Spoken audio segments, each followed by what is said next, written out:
ನಮಸ್ಕಾರ ವೀಕ್ಷಕರೇ, ಕಾಳಿ ಕನ್ನಡ ನ್ಯೂಸ್ಗೆ ಸ್ವಾಗತ. ಇದು ನಿಮ್ಮ ದಾಂಡೇಲಿ ನಗರದ ಚಾನೆಲ್. ನಿಮ್ಮ ಸುದ್ದಿಗಾಗಿ ದಯವಿಟ್ಟು ಸಬ್ಸ್ಕ್ರೈಬ್ ಮಾಡಿ. ಕಮೆಂಟ್ ಬಾಕ್ಸಿನಲ್ಲಿ ನಿಮ್ಮ ಸಲಹೆ ಕೊಡಿ. ನಿಮ್ಮ ಸಲಹೆ ನಮಗೆ ಮುಂದಿನ ದಾರಿ. ಇವತ್ತಿನ ಮುಖ್ಯಾಂಶಗಳು: ದಾಂಡೇಲಿ ಜನರಿಗೆ ಸಂತಸದ ಸುದ್ದಿ. ನಗರದಲ್ಲಿ ಭಾರೀ ಇಳಿಕೆ ಕಂಡ ಕೊರೋನಾ ಮಹಾಮಾರಿ. ಕಳೆದ 2-3 ದಿನಗಳಿಂದ ಶೂನ್ಯ ಸೋಂಕು ಕಂಡ ಕೊರೋನಾ ಮಹಾಮಾರಿ. ಮಂಗಳವಾರದಂದು ಯಾವುದೇ ಕೊರೋನಾ ಸೋಂಕು ದೃಢಪಟ್ಟಿಲ್ಲ. 5 ಜನ ಸೋಂಕಿತರು ಗುಣಮುಖರಾಗಿ ಮನೆಗೆ ಮರಳಿದ್ದಾರೆ. 23 ಜನ ಹೋಮ್ ಐಸೋಲೇಷನ್ನಲ್ಲಿದ್ದಾರೆ. 5 ಜನ ಸೋಂಕಿತರು ಆಸ್ಪತ್ರೆಯಲ್ಲಿ ಚಿಕಿತ್ಸೆ ಪಡೆಯುತ್ತಿದ್ದಾರೆ. ಸಕ್ರಿಯ ಪ್ರಕರಣಗಳ ಸಂಖ್ಯೆ 28. ಮಂಗಳವಾರದಂದು ಕೊರೋನಾದಿಂದ ಯಾವುದೇ ಸಾವು ನೋವಿನ ಘಟನೆ ಸಂಭವಿಸಲಿಲ್ಲ. ಕೊರೋನಾ 2ನೇ ಅಲೆಗೆ ಒಟ್ಟು 2583 ಸೋಂಕು ದೃಢಪಟ್ಟಿದೆ. ಇದರಲ್ಲಿ 2472 ಸೋಂಕಿತರು ಕೊರೋನಾ 2ನೇ ಅಲೆಯ ರೋಗದಿಂದ ಗುಣಮುಖರಾಗಿ ಮನೆಗೆ ಸೇರಿದ್ದಾರೆ.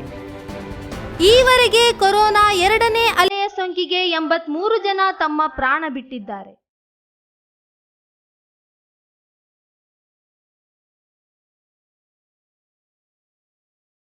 ಪತ್ರಕರ್ತ ಮತ್ತು ಮಾಧ್ಯಮ ಮಿತ್ರರಿಗೆ ಮಾಸ್ಕ್ ಮತ್ತು ಸ್ಯಾನಿಟೈಸ್ ವಿತರಣೆ. ಕೊರೋನಾ 2ನೇ ಅಲೆಯು ಎಲ್ಲೆಡೆ ವ್ಯಾಪಕವಾಗಿ ಹರಡುತ್ತಿದ್ದು, ಈ ಸಂದರ್ಭದಲ್ಲಿ ಕೊರೋನಾ ವಾರಿಯರ್ಸ್ಗಳಾಗಿ ಪತ್ರಕರ್ತ ಹಾಗೂ ಮಾಧ್ಯಮ ಮಿತ್ರರು ಮುಂಚೂಣಿಯಲ್ಲಿ ನಿಂತು ತಮ್ಮ ಸೇವೆಯನ್ನು ಸಲ್ಲಿಸುತ್ತಿದ್ದಾರೆ.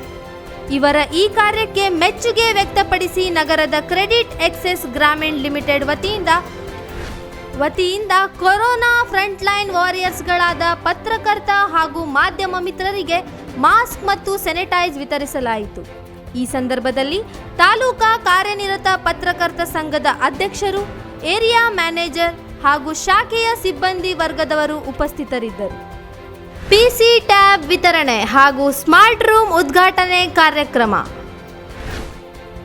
ನಗರದ ಸರ್ಕಾರಿ ಪ್ರಥಮ ದರ್ಜೆ ಕಾಲೇಜಿನಲ್ಲಿ 2020-21ನೇ ಸಾಲಿನಲ್ಲಿ ಪ್ರವೇಶಾತಿ ಪಡೆದ BA, BCom ಹಾಗೂ BSc ಪ್ರಥಮ ವರ್ಷದ ವಿದ್ಯಾರ್ಥಿ ಮತ್ತು ವಿದ್ಯಾರ್ಥಿನಿಯರಿಗೆ ಕರ್ನಾಟಕ ಸರ್ಕಾರವು ಉಚಿತ PC ಟ್ಯಾಬ್ ಯೋಜನೆಯಡಿಯಲ್ಲಿ ಮಂಜೂರು ಮಾಡಿದ PC ಟ್ಯಾಬ್ಗಳನ್ನು ವಿತರಿಸುವ ಕಾರ್ಯಕ್ರಮವನ್ನು ಹಮ್ಮಿಕೊಳ್ಳಲಾಗಿದೆ. ಪ್ರವೇಶ ಪಡೆದ 163 ವಿದ್ಯಾರ್ಥಿಗಳಿಗೆ ಟ್ಯಾಬ್ಗಳನ್ನು ಮಂಜೂರಾಗಿದ್ದು, ಸಾಂಕೇತಿಕವಾಗಿ 20 ವಿದ್ಯಾರ್ಥಿಗಳಿಗೆ ಮಾತ್ರ ಕಾರ್ಯಕ್ರಮದಲ್ಲಿ ಟ್ಯಾಬ್ಗಳನ್ನು ವಿತರಿಸಲಾಗುವುದು. ಮಹಾವಿದ್ಯಾಲಯದ 4 ಕೋಣೆಗಳಿಗೆ ಕಾಲೇಜು ಶಿಕ್ಷಣ ಇಲಾಖೆ ಸ್ಮಾರ್ಟ್ ಕ್ಲಾಸ್ ಪರಿಕರಗಳನ್ನು ನೀಡಿದ್ದು, ಸ್ಮಾರ್ಟ್ ತರಗತಿಗಳ ಉದ್ಘಾಟನಾ ಸಮಾರಂಭವನ್ನು ಕೂಡ ಹಮ್ಮಿಕೊಳ್ಳಲಾಗಿದೆ. ಜೊತೆಗೆ ರಾಜ್ಯಶಾಸ್ತ್ರದ ಸಹಾಯಕ ಪ್ರಾಧ್ಯಾಪಕರಾದ ಡಾಕ್ಟರ್ ನಾಸೀರ್ ಅಹಮದ್ ಎಂ ಜಂಗೂಬಾಯಿ ಅವರು ರಚಿಸಿದ BA 2ನೇ ಸೆಮಿಸ್ಟರ್ನ ರಾಜ್ಯಶಾಸ್ತ್ರ ವಿಷಯದ ಪಠ್ಯ ಪುಸ್ತಕ ರಾಜಕೀಯ ಚಿಂತನ ಕೃತಿಯ ಕನ್ನಡ ಹಾಗೂ ಇಂಗ್ಲಿಷ್ ಆವೃತ್ತಿಯನ್ನು ಬಿಡುಗಡೆ ಮಾಡಲಾಗುವುದು.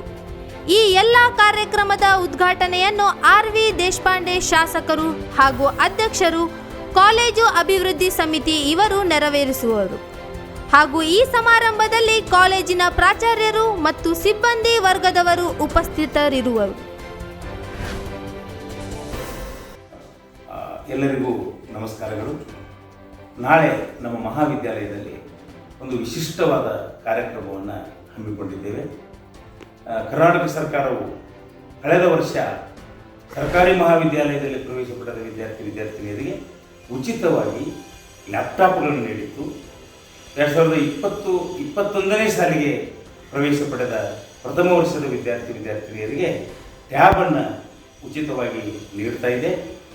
ಹೀಗಾಗಿ ನಾಳೆ ನಮ್ಮ ಮಹಾವಿದ್ಯಾಲಯದಲ್ಲಿ 163 ವಿದ್ಯಾರ್ಥಿಗಳು ಸರ್ಕಾರದ ಉಚಿತ ಟ್ಯಾಬ್ ಪಡೆಯಲು ಅರ್ಹರಾಗಿದ್ದರೂ ಕೂಡ ಸಾಂಕೇತಿಕವಾಗಿ 20 ವಿದ್ಯಾರ್ಥಿಗಳಿಗೆ ಅದನ್ನು ವಿತರಿಸುವ ಕಾರ್ಯಕ್ರಮವನ್ನು ಹಮ್ಮಿಕೊಳ್ಳಲಾಗಿದೆ.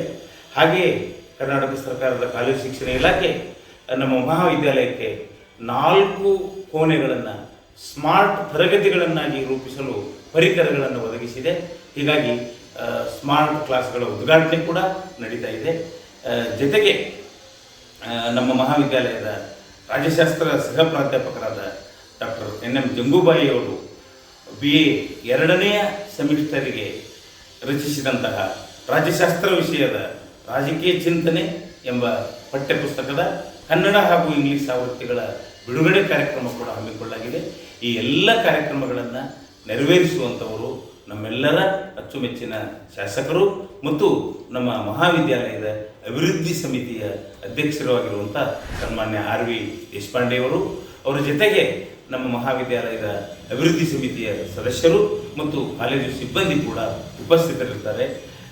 ಸರ್ಕಾರಿ ಕಾಲೇಜಿನಲ್ಲಿ ಲಭ್ಯವಿರುವಂಥ ಇಂಥ ಸೌಕರ್ಯಗಳನ್ನು ಈ ಭಾಗದ ಬಡ ಮಧ್ಯಮ ವರ್ಗದ ವಿದ್ಯಾರ್ಥಿನಿಯರು ಸದುಪಯೋಗಪಡಿಸಿಕೊಂಡು ಇಲ್ಲಿಯೇ ಪ್ರವೇಶವನ್ನು ಪಡೆಯಬೇಕು ಅಂತ ತಮ್ಮಲ್ಲಿ ವಿನಂತಿಯನ್ನು ಮಾಡಿಕೊಳ್ತೇನೆ. ನಾಳೆ 3:30ಕ್ಕೆ ಈ ಕಾರ್ಯಕ್ರಮ ನಡೆಯುತ್ತೆ. ಒಂದು ಬಡಾವಣೆ 3 ಕಣ್ಣು, ಒಂದು ಬಡಾವಣೆ 2 ಸಂಘಗಳ ಜಟಾಪಟಿ, ವ್ಯಾಜ್ಯ ನ್ಯಾಯಾಲಯದ ಮೆಟ್ಟಿಲಿಗೆ. ನಗರದ ಅಂಬೇವಾಡಿ ಕೈಗಾರಿಕಾ ಪ್ರದೇಶ ಒಮ್ಮೆ ಆ ಜಾಗ ಕಾರ್ಪೆಂಟರ್ ಟಿಂಬರ್ ಅಸೋಸಿಯೇಷನ್ ಅವರಿಗೆಂದು, ಮತ್ತೊಮ್ಮೆ ಸಾಯಿ ಎಕ್ಸ್ಪೋರ್ಟ್ ಇಂಡಸ್ಟ್ರಿಗೆಂದರು, ಮಗದೊಮ್ಮೆ ಆಟೋ ನಗರಕ್ಕೆಂದರು, ಈಗ ಕೈಗಾರಿಕೆ ವಸಾಹತು ಎಂದು ನಾಮಫಲಕ ಇಟ್ಟರು.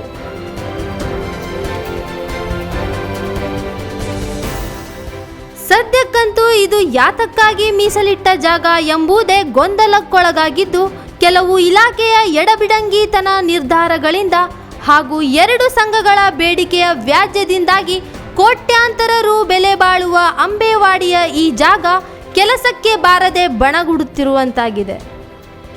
KIADB ನೀಡಿದ 15 ಎಕರೆಯಷ್ಟು ಜಾಗದಲ್ಲಿ ಕರ್ನಾಟಕ ಕೈಗಾರಿಕಾ ಪ್ರದೇಶಾಭಿವೃದ್ಧಿ ಮಂಡಳಿಯವರಿಗೆ ನೀಡಿದ್ದರು.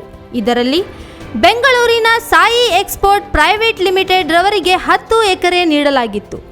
ಉಳಿದ 5 ಎಕರೆ ಜಾಗವನ್ನು ಆಟೋ ನಗರ ನಿರ್ಮಿಸಲು 2018 ಫೆಬ್ರವರಿಯಲ್ಲಿ ಮಂಜೂರು ಮಾಡಲಾಗಿತ್ತು. ಈಗ ಈ ಜಾಗದ ಬಗ್ಗೆ ಪೈಪೋಟಿ ನಡೆಯುತ್ತಿದೆ. ವಿಷಯ ಕೋರ್ಟ್ ಮೆಟ್ಟಿಲು ಏರಿದೆ. ಮುಂದೆ ಕಾದು ನೋಡಬೇಕು, ಮೂವರ ಜಟಾಪಟಿಯಲ್ಲಿ ಬಡಾವಣೆ ಜಾಗ ಯಾರ ಪಾಲಾಗಬಹುದೆಂದು.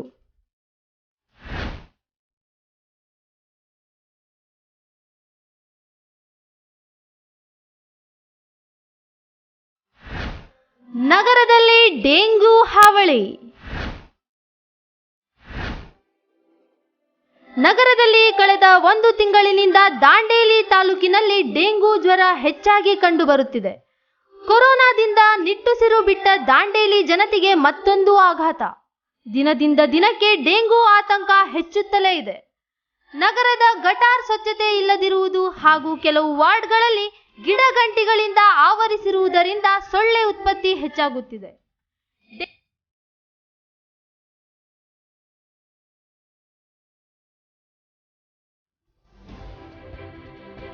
ಡೆಂಗು ಜ್ವರಕ್ಕೆ ಸರ್ಕಾರಿ ಆಸ್ಪತ್ರೆಯಲ್ಲಿ ಸರಿಯಾದ ಚಿಕಿತ್ಸೆ ಸಿಗದೇ ಇರುವುದು ವಿಷಾದನೀಯ ಸಂಗತಿಯಾಗಿದೆ. ಡೆಂಗು ಪತ್ತೆಗೆ ರಕ್ತ ಪರೀಕ್ಷೆ ಅವಶ್ಯಕ. ಆದರೆ ಸರ್ಕಾರಿ ಆಸ್ಪತ್ರೆಯಲ್ಲಿ ರಕ್ತ ತಪಾಸಣಾ ಕೇಂದ್ರ ಇಲ್ಲದೇ ಇರುವುದರಿಂದ ಹುಬ್ಬಳ್ಳಿ, ಬೆಳಗಾವಿ ಮುಂತಾದ ನಗರಕ್ಕೆ ಹೋಗಬೇಕಾಗಿದೆ. ಈ ತೊಂದರೆಯನ್ನು ತಪ್ಪಿಸಲು ರಕ್ತ ತಪಾಸಣಾ ಕೇಂದ್ರ ತೆರೆಯಲು ಜನರು ಆಗ್ರಹಿಸಿದ್ದಾರೆ. ಅದೇನೇ ಇರಲಿ, ನಗರದಲ್ಲಿ ಡೆಂಗು ಆತಂಕ ಹೆಚ್ಚಾಗಿದೆ. ಇದನ್ನು ತಡೆಗಟ್ಟುವ ಕ್ರಮಗಳೇನು ಎಂಬುದರ ಬಗ್ಗೆ ಅರಿತು ಸಾರ್ವಜನಿಕರು ಎಚ್ಚರದಿಂದಿರಬೇಕು. ತಮ್ಮ ಮನೆ ಮತ್ತು ಅಕ್ಕಪಕ್ಕದ ಪ್ರದೇಶದಲ್ಲಿ ಸ್ವಚ್ಛವಾಗಿಡಬೇಕೆಂದು ಕಾಳಿ ಕನ್ನಡ ವಾಹಿನಿಯ ಕಳಕಳಿ. 1 ನಂಬರ್ ವಾರ್ಡ್ನಲ್ಲಿ ಪೂರ ಎಲ್ಲ ರಸ್ತೆ ಎಲ್ಲ ಬಾತ್ರೂಮ್ ಎಲ್ಲ ಗಲೀಜಾಗಿದೆ. ಬಾತ್ರೂಮ್ ಕ್ಲೀನ್ ಮಾಡೋಕೆ ಯಾರೂ ಬರ್ತಾ ಇಲ್ಲ. ಸೊ ಮತ್ತು ಇದೆಲ್ಲ ಕಚರ ತೆಗಿಬೇಕಂತ ಹೇಳಿ ಕಾರ್ಪೊರೇಷನಲ್ಲಿ ನಮ್ಮದು ವಿನಂತಿ ಮಾಡ್ಕೋತಾ ಇದ್ದೀನಿ. ಸರ್, ಕೊರೋನಾ ಮಹಾಮಾರಿ ಮುಗಿತು ಸರ್.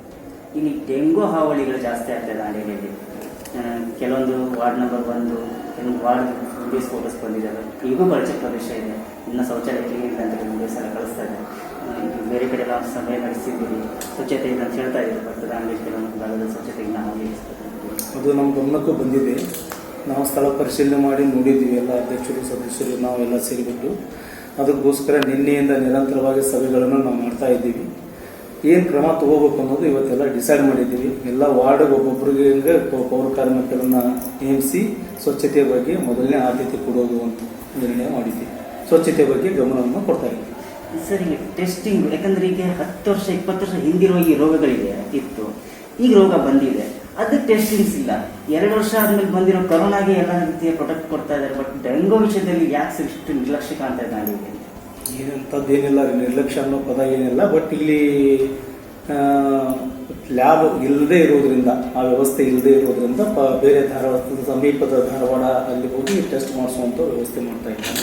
ಅದು ಕೂಡ ನಿನ್ನೆ ನಾವು DH ಅವ್ರ ಗಮನಕ್ಕೆ ಎಲ್ಲ ನಮ್ಮ ಗೌರವಾನ್ವಿತ ಸದಸ್ಯರು ಇಲ್ಲಿ ಒಂದು ಲ್ಯಾಬ್ ಆಗಬೇಕು, ಇಲ್ಲಿಂದ ಜನ ಧಾರವಾಡಕ್ಕೆ ಹೋಗಿ ಟೆಸ್ಟ್ ಮಾಡಿಸ್ಕೊಂಡ್ಬಂದ್ರೆ ತೊಂದರೆ ಆಗ್ತೈತೆ, ಅವ್ರಿಗೆ ಹೋಗ್ಲಿಕ್ಕೆ ಬರಲಿಕ್ಕೆ ಎಲ್ಲ ಆರ್ಥಿಕ ಪರಿಸ್ಥಿತಿ ಸರಿ ಇರಲ್ಲ, ಇಲ್ಲೇನೆ ಒಂದು ಲ್ಯಾಬ್ ಮಾಡ್ರಿ ಅಂತ ಹೇಳಿದರೆ ಅವರು ಕೂಡ ಅವ್ರ ಡಿಸ್ಟ್ರಿಕ್ಟ್ ಆಫೀಸರ್ ಜೊತೆ ಮಾತಾಡಿಕೊಂಡು ಶೀಘ್ರವಾಗಿ ನಾವು ಇಲ್ಲೇ ಲ್ಯಾಬ್ ಮಾಡ್ತೀವಿ ಅಂತ ನೀನು ಭರವಸೆ ಕೊಟ್ಟು. ಸರ್, ಇಲ್ಲಿವರೆಗೆ ಸರ್ ಅಂಕಿಅಂಶ ಎಷ್ಟಿದೆ ಸರ್? 130 ಎಷ್ಟಿದೆ? ಇಲ್ಲ, ಒಟ್ಟು ಟೋಟಲ್ ಆಗಿ ನಿನ್ನೆವರೆಗೂ 62 ಡೆಂಗು ಕೇಸನ್ನು ಡಯಾಗ್ನೋಸ್ ಆಗಿದೆ ನಮ್ಮ TH ಅವರ ವರದಿ ಪ್ರಕಾರ. ಸರ್, ಈಗ ಕ್ಲೀನ್ ಬಗ್ಗೆ ಸರ್, ಸ್ವಚ್ಛ ಭಾರತ್ ಸ್ವಚ್ಛ ಇಂಡಿಯಾ ನಮ್ಮ ಕರ್ನಾಟಕ ಇಲ್ಲ, ಸ್ವಚ್ಛತೆಯ ಬಗ್ಗೆ ಮೊದಲನೇ ಆದ್ಯತೆ ಕೊಡ್ತಾ ಇದ್ದೀವಿ. ಈಗ ಬೇರೆ ನಾವು ಕರೋನಾ ಮಹಾಮಾರಿ ಸಂದರ್ಭದಲ್ಲಿ ಯಾವ ರೀತಿ ಸಮರೋಪಾದಿಯಲ್ಲಿ ಕೆಲಸ ಮಾಡಿದ್ದೀವಿ ಅದೇ ಮಾದರಿಯಲ್ಲೇನೆ ಕೆಲಸ ಮಾಡಬೇಕು ಅಂತ ಇವತ್ತೆಲ್ಲರೂ ಡಿಸೈಡ್ ಮಾಡ್ಕೊಂಡಿದ್ದೀವಿ. ನಾಳೆಯಿಂದ ಆ ಪ್ರವೃತ್ತಿ. ಯಾಕಂದ್ರೆ ದಾಂಡೇಲಿ ನಗರದವ್ರು ಹೇಳ್ತಾರೆ ಇದು ಕರೋನಾ ದಾಂಡೇಲಿ ಕರೋನಾ ಅಂತ ಹೇಳಿ, ದಾಂಡೇಲಿ ಡೆಂಗು ಅಂತ ಹೇಳೋದು ಹಂಗೇನಿಲ್ಲ ಸರ್. ಇವತ್ತು ಆಲ್ರೆಡಿ ಈಗಾಗಲೇ ಕೆಲವಿಷ್ಟು ವಾರ್ಡ್ಗಳಲ್ಲಿ ಇಲ್ಲಿವರೆಗೂ ಪೌಡರ್ ಅಂತ ಹಾಕಿಸಿದ್ದಿಲ್ಲ, ಏನು ಮಿಲಾಯ್ತೇನು ಪೌಡರ್ ಅದು ಏನೂ ಹಾಕಿದ್ದಿಲ್ಲ. ಓನ್ಲಿ ಫಾಗಿಂಗ್ ಮಾಡೋದಾಗ್ಲಿ ಸ್ಪ್ರೇ ಮಾಡೋದಾಗ್ಲಿ ಅಷ್ಟೇ ಮಾಡ್ತಿತ್ತು. ಅದ್ರ ಜೊತೆಗೆ ಹೊಸದಾಗಿ ಒಂದು ನಾವು ಪೌಡರ್ ಅನ್ನ ಡ್ರೈನ್ಗಳಿಗೆ ಹಾಕುವಂತ ವ್ಯವಸ್ಥೆ ಇವತ್ತಾಗಿದೆ. ಬೇಕಾದ್ರೆ ಫೋಟೋಸ್ಗಳು ಇವೆ, ನಾನು ನಿಮಗೆ ಕೊಡ್ತೀನಿ. ಇವತ್ತಾಗಿದೆ. ಯಾವ ಏರಿಯಾ ಇವತ್ತು ಹಚ್ಚಿದ್ದು ನಾವು ಅಲೈಡ್ ಏರಿಯಾ ಸ್ಟಾರ್ಟ್ ಮಾಡಿದ್ವಿ ಇವತ್ತು ಪೌಡರ್. ಆ ಪೌಡರ್ ಹಾಕೋದ್ರಿಂದ ಈಗೇನು ತತ್ತೆ ಹಿಡ್ದೈತಲ್ಲ, ತತ್ತೆ ನಾಶ ಆಗುತ್ತೆ. ಆ ಪೌಡರ್ ಅನ್ನ ಹಾಕ್ತಾ ಇದ್ದೀವಿ. ಮತ್ತು ಇವತ್ತು ಬೇರೆ ಕಡೆ ನಮ್ದು ಕಾಂಟ್ರಾಕ್ಟರಿಗೆ ಆರ್ಡರ್ ಕೊಡ್ತಾ ಇದ್ದೀವಿ. ಇವತ್ತು ಒಂದು 2 ಟನ್ 12 ಟನ್ 12 ತರಿಸ್ಲಿಕ್ಕೆ ಶೀಘ್ರದಲ್ಲಿ ಈ ಸಮರೋಪಾದಿಯಲ್ಲಿ ನಮಗೇನು ಬೇಕು ಎಲ್ಲ ವ್ಯವಸ್ಥೆ ಮಾಡಿಕೊಂಡು ಕರೋನಾ ಟೈಪ್ ಯಾವ ರೀತಿ ವರ್ಕ್ ಮಾಡಿದ್ವಿ ಇದರಲ್ಲೂ ಕೂಡ ಅದೇ ರೀತಿ ನಮ್ಮ ಮುನ್ಸಿಪಾಲಿಟಿಯಿಂದ ವರ್ಕ್ ಆಗುತ್ತೆ. ಯಾಕೆಂದ್ರೆ ದಾಂಡೇಲಿ ಜನತೆಗೆ ಏನಾಗಿದೆ, ಈ ನಾನು ಹಾಸ್ಪಿಟ್ಲಿಗೆ ಹೋದ್ರೆ ನನಗೆ ಡೆಂಗು ಬಿಟ್ಟು ಕರೋನಾ ರೋಗನ ಬರ್ಬಹುದು ಅಂತ ಒಂದು ಹೆದರಿಕೆ ಹುಟ್ಟಿದೆ ಸರ್.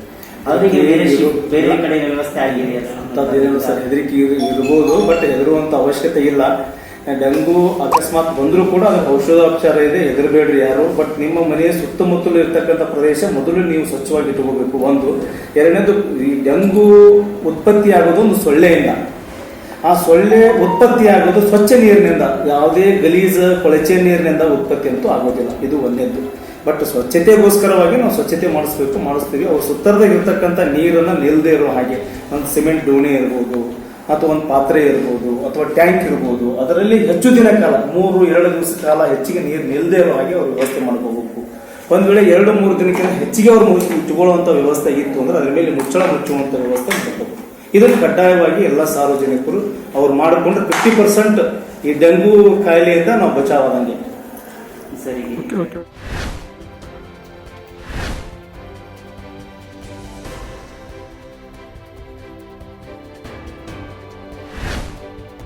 ನಮ್ಮ ಚಾನೆಲಿಗೆ ನೀವೇ ವರದಿಗಾರರು. ನಿಮ್ಮ ನಗರದಲ್ಲಿ, ಮನೆಯ ಅಕ್ಕಪಕ್ಕದಲ್ಲಿ ಯಾವುದಾದರೂ ಘಟನೆ ಅಥವಾ ಸುದ್ದಿ ಇದ್ದರೆ ಕರೆ ಅಥವಾ ವಿಡಿಯೋ ಮೂಲಕ ತಕ್ಷಣ ನಮ್ಮ ಕಾಳಿ ಕನ್ನಡ ನ್ಯೂಸ್ ತಂಡಕ್ಕೆ ಕಳುಹಿಸಿ. ಅದನ್ನು ನಾವು ನಮ್ಮ ಚಾನೆಲ್ ಮುಖಾಂತರ ದಾಂಡೇಲಿ ಜನರಿಗೆ ಪ್ರಸಾರ ಮಾಡುತ್ತೇವೆ. ನಮ್ಮ ಚಾನೆಲ್ ಮುಖಾಂತರ ನಿಮ್ಮ ಸ್ನೇಹಿತರ ಅಥವಾ ಪರಿವಾರದ ಸದಸ್ಯರ ಹುಟ್ಟುಹಬ್ಬದ ಹಾಗೂ ಇನ್ನಿತರ ಶುಭ ಕಾರ್ಯದ ಶುಭಾಶಯದ ಜಾಹೀರಾತನ್ನು ನೀಡಬಹುದು. ನಮ್ಮ ವಾಟ್ಸಪ್ ನಂಬರ್ 7022825122 ಮತ್ತು 9986177322. ನಾನು ನಿಮ್ಮ ಪ್ರತಿನಿಧಿ ಡಾಕ್ಟರ್ ಪೂರ್ಣಿಮಾ ಪವಸ್ಕರ್ ಜೊತೆ ಅಕ್ಷತಾ ಚೌಹಾಣ್, ಕ್ಯಾಮ್ರಾಮನ್ ಲತೇಶ್ ಚಾಟ್ಲಾ ಜೊತೆ ವರದಿಗಾರರು ಸರ್ಫರಾಜ್ ಶೇಖ್. ತಡೆರಹಿತ ಸುದ್ದಿಗಾಗಿ ನೋಡ್ತಾ ಇರಿ ಕಾಳಿ ಕನ್ನಡ ನ್ಯೂಸ್, ಇದು ನಿಮ್ಮ ವಾಹಿನಿ. ದಯವಿಟ್ಟು ನಮ್ಮ ಚಾನೆಲ್ ಅನ್ನು ಸಬ್ಸ್ಕ್ರೈಬ್ ಮಾಡಿ. ನಿಮ್ಮ ಸಲಹೆ ನಮ್ಮ ಮುಂದಿನ ದಾರಿ.